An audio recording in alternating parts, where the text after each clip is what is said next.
السلام علیکم ورحمۃ اللہ وبرکاتہ۔ ناظرین، جیسا کہ آپ کے علم میں ہے کہ روزانہ ایک سپارے کا خلاصہ بیان کیا جاتا ہے۔ الحمدللہ ثم الحمدللہ ہمارے 23 سپارے مکمل ہو گئے۔ آج 24واں سپارہ ہے فمن ازلم، اور یہ سپارہ شروع سورہ زمر جو پیچھے ایک سورت چل رہی ہے وہیں سے اس کا سٹارٹ ہو رہا ہے۔ تو اس میں اللہ تعالیٰ سب سے پہلے پوچھ رہا ہے الیس اللہ بکاف عبدہ، کیا اللہ تعالیٰ کافی نہیں ہے اے میرے بندے، کیا تیرے لیے اللہ کافی نہیں ہے؟ تو اس کے اندر اللہ تعالیٰ یہ بتانا چاہ رہے ہیں کہ بھئی اللہ ہی کافی ہے، اللہ ہی سے مانگیں، اللہ کے غیر سے نہ مانگیں، اور اس میں کچھ طلب نہ کریں۔ اگر کچھ طلب بھی کریں گے تو یہ کچھ نہیں دینے والے، یہ تو کمزور ہیں، مکھی سے بھی زیادہ کمزور ہیں، یہ کیا دیں گے کسی کو؟ اسی طریقے سے اللہ تعالیٰ اس کے اندر قیامت کے کچھ احوال بیان فرما رہے ہیں کہ مثلا جب سور پھونکا جائے گا اور لوگ قبر سے اٹھائے جائیں گے تو ان کا کیسا حال ہوگا، اور وہ کن حالات کے اندر ہوں گے، اور جو برے لوگ ہوں گے ان کے ساتھ کیا معاملہ ہوگا، اور جو اچھے لوگ ہوں گے ان کا کیسے شاندار استقبال ہوگا۔ تو یہاں پہ سورت کے اختتام ہو رہا ہے۔ آگے سورہ غافر شروع ہو رہی ہے، جس کو سورہ مومن بھی کہتے ہیں۔ غافر کے معنی ہیں معاف کرنے والے۔ یہ مکی صورت ہے، اور مکی صورت میں آپ کو پتہ ہے بیسک کے اوپر بات کی جاتی ہے، اور یہ صورت حامیم سے شروع ہو رہی ہے۔ حامیم، یہ 7 حامیم آگے چلیں گی، تو یہ حامیم بہت زبردست جہنم کے جیسے 7 دروازے ہیں۔ تو یہ حامیم کی صورتیں اللہ تعالیٰ سے کہیں گی کہ اے اللہ، جس نے میری تلاوت کی، مجھے مانا، میرے اوپر ایمان رکھا، تو آپ ان کو جہنم میں داخل نہ کریں۔ تو یہ صورتیں آپ کی حفاظت کریں گی قیامت والے دن۔ تو یہ حامیم سے شروع ہو رہی ہے، اور یہ دشمن سے حفاظت بھی کرتی ہے۔ آپ صلی اللہ علیہ وسلم نے غزوے کے موقع پہ فرمایا کہ بھئی کافر اگر حملہ کرنے آئے تو تم نے پڑھنا ہے حامیم لا ینصرون، اور ایک روایت میں فرمایا حامیم لا ینصرو بغیر نون کے۔ تو اس کو پڑھنے کے بہت فائدے ہیں، اسی لیے علماء نے لکھا کہ جب بھی کسی کو دشمن کا اندیشہ ہو کہ دشمن آئے گا تو حامیم لا ینصرون پڑھیں کثرت سے، تو اس میں کیا ہوگا کہ اس کی دشمن سے حفاظت رہے گی۔ اسی طریقے سے اللہ تعالیٰ اس میں بتا رہا ہے کہ اللہ تعالیٰ حساب کتاب لینے والا ہے، اور جزا اور سزا کرنے والا معاملہ بھی اللہ تعالیٰ کا ہے۔ اللہ تعالیٰ قیامت والے دن اس کو دیکھے گا۔ پھر اللہ تعالیٰ اس میں ارشاد فرما رہا ہے کہ عرش کو اٹھانے والے فرشتے ہیں، تو ظاہر ہے آپ کو پتہ ہے کہ عرش کو اٹھانے والے فرشتے ہیں اور بہت عظیم فرشتے ہیں۔ پھر اسی طرح بعض روایات میں یہ بھی بتایا کہ یہ جو فرشتے ہیں، یہ مومن جب ایک اچھے کام کے لیے جاتا ہے تو یہ اس کے لیے دعا کرتے ہیں اور اس کی مدد بھی کرتے ہیں۔ تو یہ سب چیزیں اللہ تعالیٰ کی طرف سے ان کو عطا کی گئی ہیں تاکہ وہ لوگوں کی مدد کر سکیں۔ اسی طریقے سے اللہ تعالیٰ کی کچھ صفات بیان ہو رہی ہیں، جیسے اللہ تعالیٰ رفیع الدرجات ہیں، تو ظاہر ہے کہ اللہ تعالیٰ اونچے درجوں والے ہیں، اس میں کسی کو کوئی شک نہیں ہے۔ اللہ تعالیٰ ذو العرش ہیں، عرش کے مالک اللہ تعالیٰ ہیں۔ یلقی الروح ہیں، یعنی اللہ تعالیٰ جس میں چاہتے ہیں اپنی روح، یعنی اس میں روح نازل کر دیتے ہیں، تو یہ اللہ تعالیٰ کا ہی خاص کام ہے۔ اسی طریقے سے اس کے اندر حضرت موسیٰ علیہ السلام کا تذکرہ ہو رہا ہے کہ حضرت موسیٰ علیہ السلام کے ایک چاہنے والے کی بات ہو رہی ہے۔ وہ کون تھے تو وہ آل فرعون میں سے تھے، اور ان کا نام حزقیل بیان کیا گیا۔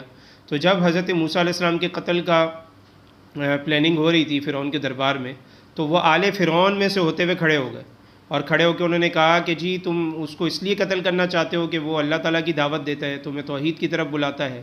تو فرعون جو ہے ان کے دلائل کی بات تو نہیں سن سکا، اور ان کے دلائل کو نہیں، اس کا جواب نہیں دے سکا۔ پھر فرعون نے کیا کیا، مذاق اڑانا شروع کر دیا۔ تو ہوتا یہی ہے کہ جب دلیل سے بات نہیں بنتی تو پھر اگلا کیا کرتا ہے، مذاق اڑاتا ہے۔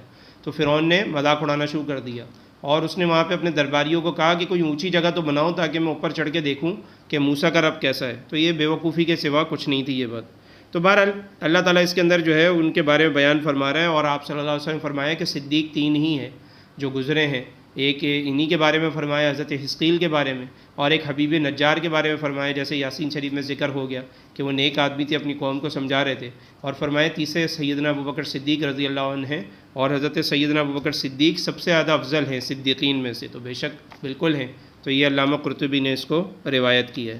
پھر اسی طریقے سے اللہ تعالیٰ جو ہے اس صورتوں کے اندر مختلف چیزیں اور بیان فرما رہے ہیں کہ جس طرح آپ صلی اللہ علیہ وسلم کے متبعین کو تسلی دی جا رہی ہے، ان کو سبق دیا جا رہا ہے کہ آپ صلی اللہ علیہ وسلم کی اتباع کر رہے ہو تو تسلی رکھیں، آپ لوگ کامیاب ہونے والے ہیں۔ اسی طرح اللہ تعالیٰ اس میں اپنی شان کا، قدرت کا ذکر فرما رہے ہیں کہ رات اور دن کو بنانے والا اللہ ہے، زمین کو بنانے والا اللہ ہے، آسمان کو بنانے والا اللہ ہے، تمہیں خوبصورت اللہ تعالیٰ نے بنایا ہے۔ اسی طریقے سے رزق اور پاکیزہ رزق بھی تمہیں کون دیتا ہے؟ اللہ تعالیٰ ہی فراہم کرتا ہے۔ پھر اسی طریقے سے عذاب، آخرت اور ملائکہ، ان سب چیزوں کی بارے میں بات ہو رہی ہے کہ جب یہ سب چیزیں نظر آ جائیں گی، یعنی تمہیں موت کا فرشتہ نظر آ جائے گا تو اس کے بعد تمہاری توبہ قبول نہیں ہوگی۔ آگے حامیم سجدہ شروع ہو رہی ہے، جیسا کہ آپ کو بتایا کہ حامیم 7 ہیں، تو آگے حامیم سجدہ شروع ہو رہی ہے، اور یہ بڑی مبارک صورت ہے۔ اس میں سب سے پہلے قریش مکہ کے بارے میں بات ہو رہی ہے کہ قرآن مجید جو نازل ہوا تو اس کا مشاہدہ یہ لوگ کر رہے ہیں، معجزات کا مشاہدہ کر رہے ہیں، لیکن ایمان کیوں نہیں لے کر آ رہے؟